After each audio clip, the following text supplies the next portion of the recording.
Monsieur le ministre, notre devoir depuis le 24 février 2022, c'est de rendre certain l'échec de l'agression russe en Ukraine.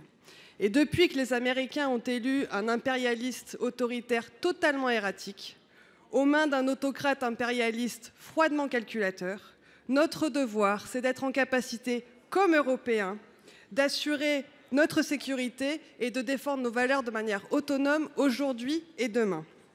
Or, depuis la semaine dernière, on entend que les nécessaires investissements dans la défense se feront sans taxer les riches, c'est-à-dire sur le dos du climat, des services publics, du vélo et même des retraites.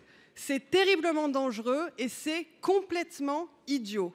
En 2024, nous avons donné 19 milliards d'euros à l'Ukraine au niveau européen, mais nous en avons donné 22 à la Russie en échange de ses fossiles. La France est le premier importateur de GNL russe. Notre inaction climatique finance directement l'agression poutinienne contre nous. Et donc la réalité, c'est que la transition énergétique aujourd'hui, elle n'est pas en concurrence avec la défense. Elle fait partie intégrante de notre arsenal pour battre Poutine.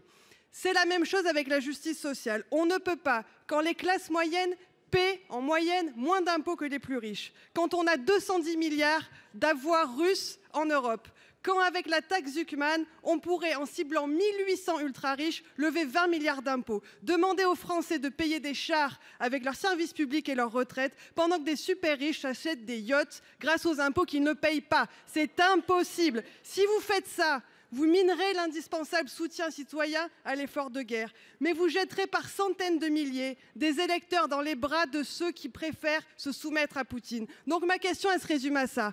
Est-ce que vous avez vraiment plus peur de taxer les riches que de laisser Poutine gagner ?